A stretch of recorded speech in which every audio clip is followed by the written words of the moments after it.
சௌமியா, நீ எங்க போயிருந்த? நான் எவ்வளவு நேரமா காத்திருக்கேன் தெரியுமா? போனே எடுக்க மாட்டேங்கிற. அவ என் கூட தான் வந்தா. எனக்கு வேலை இருந்தது, அதான் நான் இவளை என் கூட கூட்டிட்டு போனேன். போன் எதுக்காக எடுக்கலன்னா, அதான் இப்போ நேரடியா வீட்டுக்கு வரமே, அங்க போய் பேசிக்கலான்னு. சரி, சீக்கிரமா போய் ரெடியாக. அதான் சொன்னல, நாம 2 பேரும் பார்ட்டிக்கு போக போறோம். சீக்கிரம்.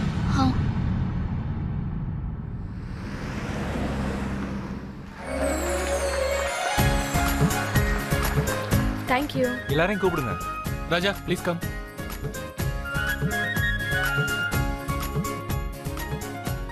லேடிஸ் அண்ட் ஜென்டில்மேன், இவங்களை மீட் பண்ணுங்க. இவங்க தான் நம்மளோட கெஸ்ட் அருண், அப்புறம் அவரோட மனைவி சௌமியா. சாரி, திருமதி சௌமியா. இவரு தான் ஒய்ஃபை ரொம்பவே காதலிக்கிறார். பாருங்க, நாம எல்லாருமே ஷூட்டிங்காரங்க. நம்ம எல்லாரையும் லவ் ஸ்டோரிஸ் அட்ராக்ட் பண்ணோம், இன்ஃபேக்ட் ஊக்குவிக்கும். நம்மளால இவங்க காதல வார்த்தைகளால விவரிக்கவே முடியாது. ஆனா எல்லாரும் கிளாப்ஸ் தட்டி அவங்கள சந்தோஷப்பட வைக்கலாம். கிளாப்பிங். பாத்தியா சௌமியா, இவங்க என்ன ஹீரோ மாதிரி பாக்குறாங்க. அப்புறம் நீ என்னோட ஹீரோயின். என்ன வீட்டுல தான் என்னை யாரும் மதிக்கிறதே இல்லை.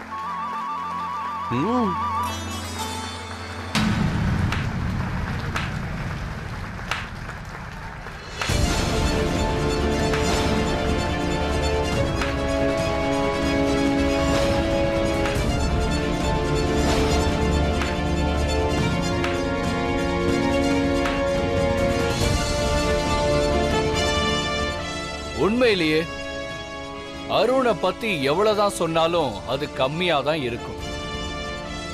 இவரை பத்தி சொல்றதுக்கு என்கிட்ட வார்த்தைகளும் இல்ல. நீ எவ்வளவு கலக்கலான ஆளு. ஆனா சௌமியா மேடம், நீங்க உங்க புருஷனை பத்தி இன்னும் கொஞ்சம் தெரிஞ்சுக்க விரும்புறீங்களா? நாங்க உங்களுக்கு எல்லாமே சொல்றோம். ஆனா இது எல்லாத்தையும் நான் வெறும் பேச்சால சொல்ல மாட்டேன். இது எல்லாத்தையும் நான் ஒரு வித்தியாசமான கோணத்துல சொல்ல போறேன். உங்க ஹஸ்பண்ட் அருண் எவ்வளவு நல்லவருங்கிறத. இல்ல மனுஷன் இல்ல, இவர் ஹீரோ. ஹீரோ இல்ல அருண், கரெக்டா தானே சொல்றேன்? அப்போ okay. Lights.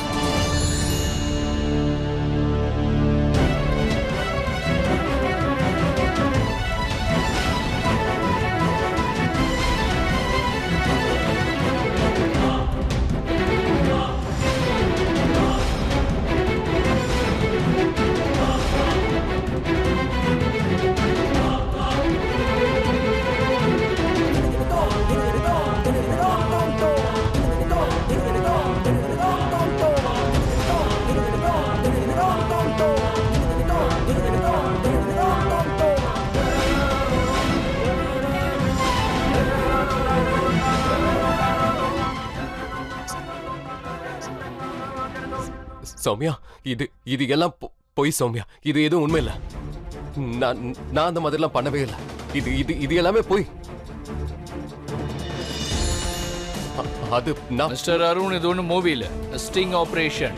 And I hope sting ஆபரேஷனா என்னன்னு உங்களுக்கு தெரியும்னு. உண்மை சம்பவம். இது ஒரு உண்மை சம்பவத்தின் அடிப்படைன்னு காட்டுவாங்களே, அதே மாதிரி. நீங்க ஏன் எதுவும் பேச மாட்டேங்கிறீங்க? இப்ப போய் சொல்றான்.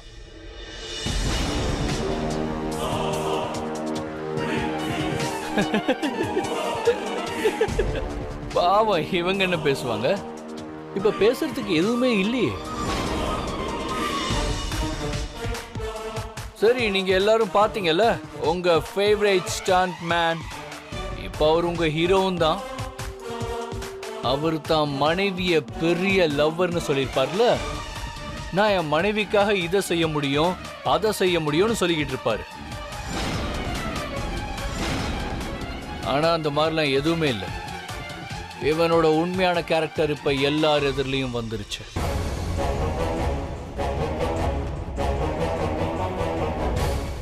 அப்புறம் நீ அப்ப என்ன சொன்ன?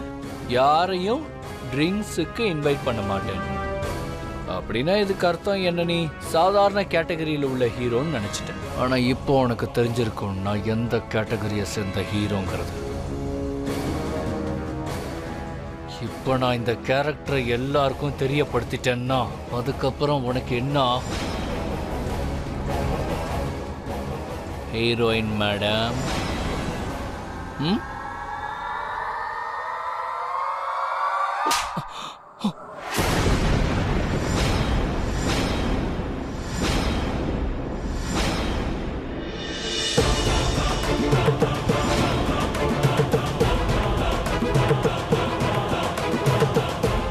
இது வரைக்கும் நான் என்ன நினைச்சேன்னா நீ ஒரு வேஸ்ட் ஆக்டர்னு. ஆனா இன்னைக்கு எனக்கு தெரிஞ்சிருச்சு நீ ஒரு வேஸ்ட் ஆக்டர் மட்டும் இல்ல, நீ ரொம்ப ரொம்ப கேவலமான மனுஷனும் தான். புரிஞ்சுதா? நீ என்ன நிரூபிக்கணும்னு விரும்புற, ஆனா உண்மை வேற ஒண்ணு. இப்போ நீ எல்லாருக்கும் என்ன சொன்னியோ அது உண்மை இல்ல. புரிஞ்சுதா?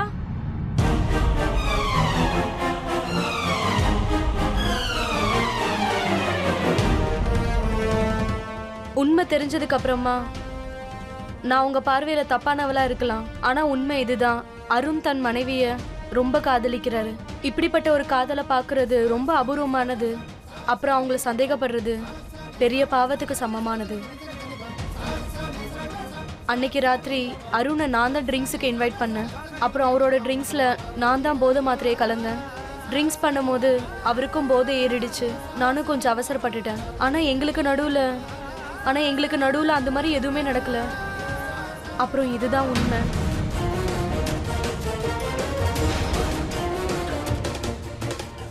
தள்ளுங்க, என்ன பண்றீங்க நீங்க? தள்ளி நில்லுங்க. எனக்கு கல்யாணம் ஆயிடுச்சு.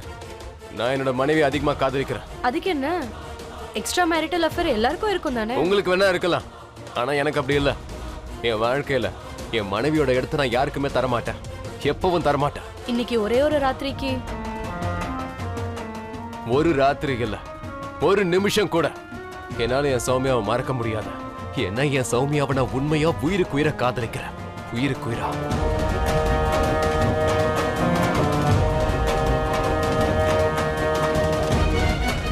மறுபடியும் இந்த மாதிரி தப்பா நடந்துக்க முயற்சி பண்ணாதீங்க. நீங்க ஒரு பொண்ணு, அதனாலதான் நான் உங்களை சும்மா விட்டுட்டு போறேன். ஒழுங்கா சொல்ற மாதிரி நடந்துக்கோங்க.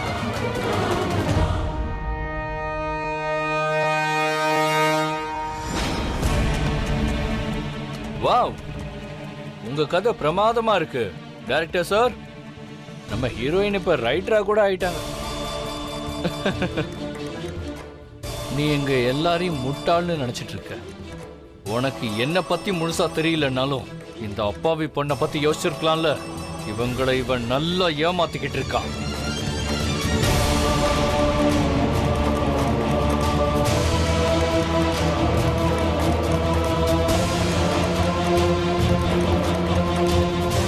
ஆமா, இவங்களுக்கு என்ன தெரியும்? இவங்களோட புருஷன் ஒரு தப்பானவன்.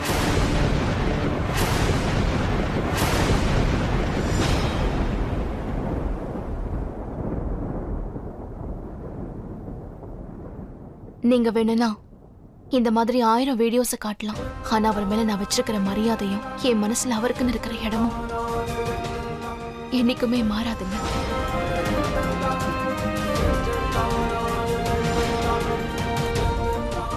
அவர் எப்படிப்பட்டவர்னு சொல்றதுக்கும் அவர் கேரக்டரை பத்தி முடிவெடுக்கவும் நீங்க யாரு? அப்புறம் அவர் எப்படிப்பட்டவரா இருந்தாலும் எனக்கு எந்த பிரச்சனையும் இல்லை. ஏன்னா அருண் எனக்கு என்ன செஞ்சாரோ அதை இந்த உலகத்துல எந்த புருஷனும் எந்த மனைவிக்கும் செஞ்சிருக்க மாட்டாங்க. ஓ, கணவனே கண்கண்ட தெய்வம், உத்தம புருஷன் இல்ல, நான் அவரோட மனைவி, எக்ஸெட்ரா எக்ஸெட்ரா. இந்த காலத்துலயும் தான் புருஷனை குருட்டுத்தனமா நம்பிக்கிட்டு இருக்கிற பொண்டாட்டிங்க இருக்காங்கன்னு நினைச்சா எனக்கு வருத்தமா இருக்கு. அவங்களோட புருஷன் வெளியே எந்த தப்பு பண்ணாலும் சரி, இல்ல ஒருவேளை 2 பேருமே ஒண்ணுதான் போல.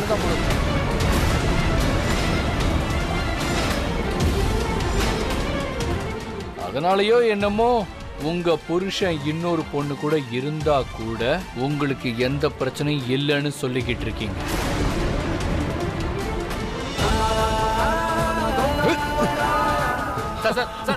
என்ன விடுங்க.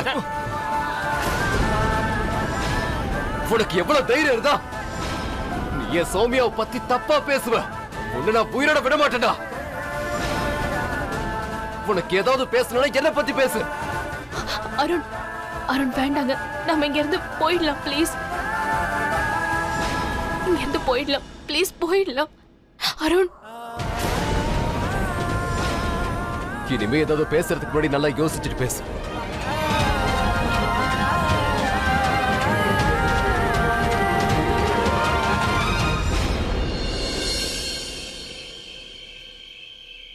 ஷாம்லி, சௌமியா இப்போ சொந்த காலில் நிக்கிறத பார்க்கும்போது மனசுக்கு ரொம்ப சந்தோஷமா தான் இருக்கு.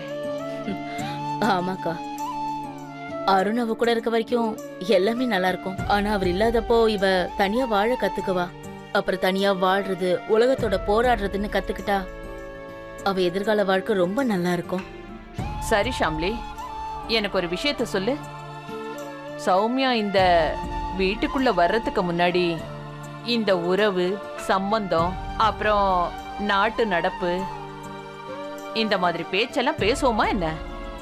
இல்ல அக்கா, சௌமியா நமக்கும் அவங்களுக்கும் ஒரு பாலமா இருந்து மத்தவங்களோட வாழ்க்கை என்னன்னு நமக்கு புரிய வச்சுட்டா. அந்த கடவுள் எது செஞ்சாலும் சரியாதான் செய்வாரு.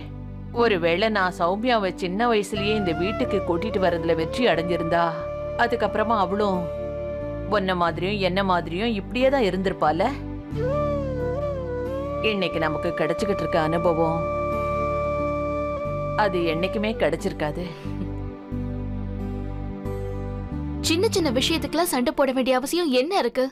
நீங்க ஏன் அவர் அடிச்சீங்க? அதெல்லாம் ஒரு பெரிய விஷயமா? இங்க பாரு, நீ என் மேல வச்சிருக்கிற நம்பிக்கையை காப்பாத்தணுன்றதுக்காக தான் அவன் அடிக்கிற மாதிரி ஆயிடுச்சு. அப்புறம் அவனுக்கு எவ்வளவு தைரியம் இருந்தா பொண்ணு அந்த மாதிரிலாம்.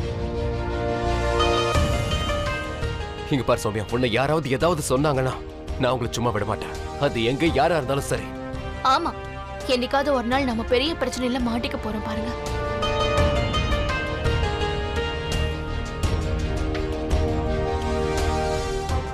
நீ சொல்றது சரிதான். நான் சண்டை போட்டிருக்க கூடாது. அப்புறம் என்ன இருந்தாலும் அந்த சண்டையால எந்த பிரயோஜனமும் இல்லையே, அப்படித்தானே? ஏன்னா நான் யாருக்காக சண்டை போட்டனோ அவளுக்கு அந்த மதிப்பு தெரியல. மதிப்பு தெரியாத ஒருத்திக்காக நான் தான் சண்டை போட்டேன். காதல உண்மைன்னு நினைச்சுக்கிட்டு இருக்கேன். அங்க இருந்தவங்க எல்லாம் நம்மளை பத்தி என்ன பேசினாங்கன்னு நீ அங்க கேட்டுட்டு இருந்தல. அவங்க எப்படி நம்ம லவ் ஸ்டோரியை பாராட்டி பேசினாங்க. ஆனா உனக்கு அதோட மதிப்பே தெரியலையே. அவங்களுக்கு எப்படி தெரியும் நான் இந்த லவ் ஸ்டோரியோட ஹீரோயின் கிட்ட நாள் தவறாம தினமும் திட்டு வாங்கிட்டு இருக்கேன்னு? அதுவும் சின்ன சின்ன விஷயத்துக்கெல்லாம். அது சரி, வாழ்க்கை முழுக்க இனிமே இப்படிதான். ஒழுங்கா நீயும் பேச மாட்ட, எப்ப பார்த்தாலும் விலகியே இருப்ப. இதுக்கு பதிலா நான் செத்தே போயிருக்கேன்.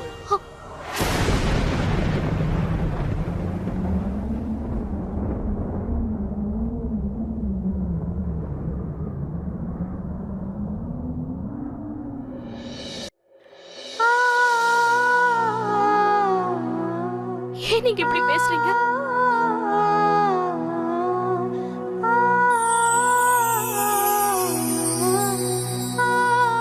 உங்களுக்கு என்னோட ஆயுளும் சேர்த்து கிடைக்கணுங்க. சாகரத்தை பத்தி மட்டும் பேசாதீங்க ப்ளீஸ். நீங்க போயிட்டு எனக்கு யாருங்க இருக்கா? சௌமியா, நான் சும்மா விளையாட்டுக்காக தான் சொன்னேன். அதே சீரியஸா எடுத்துக்கிட்டியா? அப்ப சரி, இனிமே நான் அந்த மாதிரி பேசவே மாட்டேன். நீ முதல்ல அழறத நிறுத்து. நான் தான் சொல்லிருக்கல, நீ அழுத நல்லா இல்லைன்னு. என்னால நீங்க இல்லாம வாழ முடியாது. நீங்க சத்தியம் பண்ணுங்க, நீங்க சாகரத்தை பத்தி இனிமே பேசவே கூடாது. அட, யாரா இருந்தாலும் ஒரு நாளைக்கு போய் தானே ஆகணும். அதுக்கு முன்ன நானே செத்து போயிடுவேன். ஆனா நீங்க இப்படி பேசாதீங்க ப்ளீஸ். என்னால நீங்க இல்லாம வாழ முடியாதுங்க. ஆனா இது எல்லாம் நாம அப்புறம் கூட டிசைட் பண்ணிக்கலாம்ல. யாரு முன்னாடி போவாங்க, யாரு பின்னாடி போவாங்கன்னு. அதுக்கு முன்னாடி எனக்கு ஒரு ப்ராமிஸ் பண்ணி கொடு. நீ என்ன தினமும் இந்த மாதிரி கட்டி பிடிச்சு போற.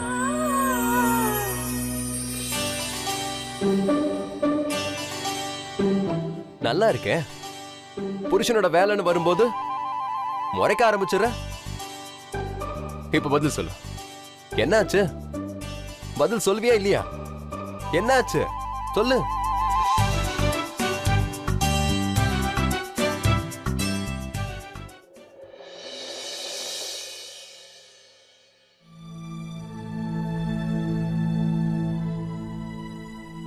சிண்டு தூங்கிட்டானா? உங்களுக்கு என்னாச்சு? நீங்க இன்னும் முழிச்சிட்டு இருக்கீங்க. ஏதாச்சும் டென்ஷனா? ஆமா, கொஞ்சம் டென்ஷனா இருக்கு. டென்ஷன்? உங்களுக்கு எதுக்கு டென்ஷன்? எல்லாம் நல்லபடியா தானே இருக்கு. ராவி, ஒரு தடவை அமைதியா கொஞ்சம் யோசிச்சு பாரேன்.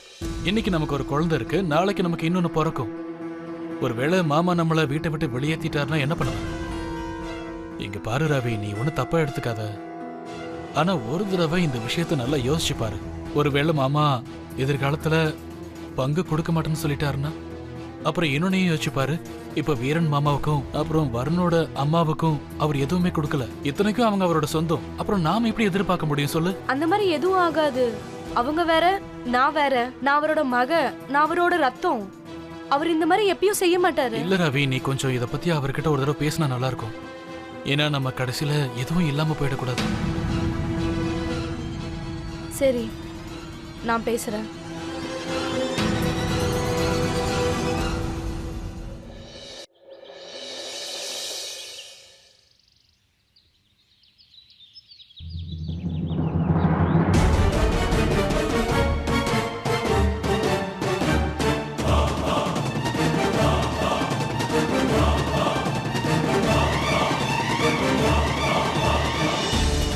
மாமா, அது சொல்லுப்பா.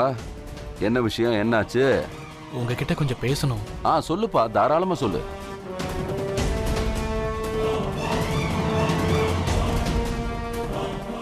மாமா, எனக்கு இப்போ ஒரு 15,000 தேவைப்படுது. 15,000?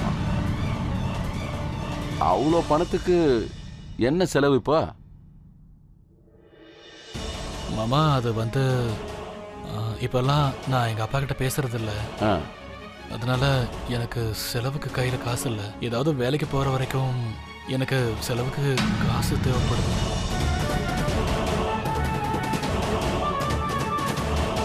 தம்பி வீரா. அண்ணா, ஏதோ வந்துட்டேன். சொல்லுங்கண்ணே. இங்க பாரு, இவன் நம்ம வீட்டோட மாப்பிள்ள. இவரை கவனிச்சுக்க வேண்டியது நம்மளோட பொறுப்பு. இவரோட தேவைகள் எல்லாத்தையும் இவரை கேட்க விடாம நீ தான் நிறைவேற்றி வைக்கணும். நீங்க கவலையே படாதீங்க. நான் இவனை நல்லா கவனிச்சுக்கிறேன். சரி, எனக்கு ஒரு சில முக்கியமான வேலைங்க இருக்கு. நான் அவசரமா போகணும், போயிட்டு வந்துடுறேன். இவருக்கு ஏற்பாடு பண்ணி கொடுத்துறேன். இதோ வரேன். நல்ல விஷயம்.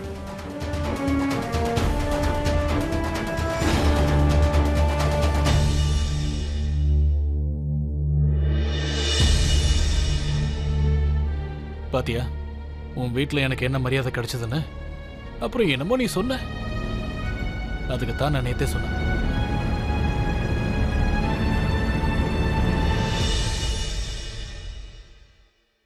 அருண், அருண் ப்ளீஸ் எழுந்துருங்களேன். ரொம்ப டைம் ஆயிடுச்சுங்க. வேலைக்கு போலையா? வேலைக்கா?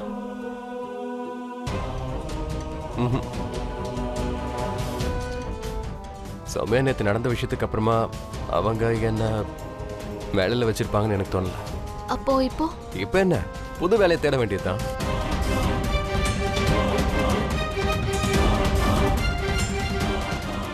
ஒருவேளை இன்னைக்கு அருண் வேலைக்கு போலனா என்னால எப்படி கிளம்ப முடியும்? இப்ப என்ன பண்றது?